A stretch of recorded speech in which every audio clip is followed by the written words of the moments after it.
இந்த வீடியோவில் இப்போ என்ன பார்க்க போகிறோன்னா, ராமநாதபுரம் சட்டமன்ற தொகுதியில் 1984லேருந்து 2021 வரை யார் வெற்றி பெற்றாங்கன்னு மட்டும், எந்த கட்சி வெற்றி பெற்றது மட்டும் இந்த வீடியோவில் பார்க்க இருக்கிறோம். வாங்க வீடியோக்குள்ளே போகலாம். நம்ம பார்த்துட்டு இருக்க ராமநாதபுரம் சட்டமன்ற தொகுதி 1984 எடுத்துக்கிட்டோம்னா அதிமுக வெற்றி பெற்றிருக்காங்க. 1989ஆம் ஆண்டு நடைபெற்ற சட்டமன்ற தேர்தலையும் அதிமுக வெற்றி பெற்றிருக்காங்க. அடுத்ததாக 1991ஆம் ஆண்டு நடைபெற்ற சட்டமன்ற தேர்தலையும் அதிமுக வெற்றி பெற்றிருக்க பார்க்கும். தொடர்ச்சியாக 3 முறை வெற்றி பெற்றிருக்காங்க. அடுத்ததாக 1996ஆம் ஆண்டு நடைபெற்ற சட்டமன்ற தேர்தலில் இப்போ திமுக வெற்றி பெற்றிருக்கிறத பார்க்குறோம்.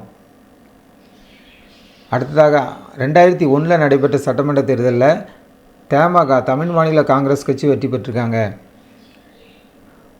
அடுத்ததாக 2006 நடைபெற்ற சட்டமன்ற தேர்தலில் காங்கிரஸ் கட்சி வெற்றி பெற்றிருக்காங்க. அடுத்த 2011 நடைபெற்ற சட்டமன்ற தேர்தலில் அதிமுக வெற்றி பெற்றிருக்காங்க. அடுத்த 2014 நடைபெற்ற சட்டமன்ற தேர்தலில் தொடர்ச்சியாக 2வது முறை அதிமுக வெற்றி பெற்றிருக்காங்க. 2021 கடைசியாக நடைபெற்ற சட்டமன்ற தேர்தலில் திமுக வெற்றி பெற்றிருக்கிறத பார்க்குறோம். ராமநாதபுரம் சட்டமன்ற தொகுதியில் 1984லேருந்து 2021 வரை எடுத்துக்கிட்டோம்னா அதிகமாக வெற்றி பெற்றது யாருன்னு பார்க்கணுன்னா 5 முறை அதிமுக தான் அதிகமாக இந்த சட்டமன்ற தொகுதியில் வெற்றி பெற்றிருக்கிறத இந்த வீடியோவில் பார்க்குறோம்.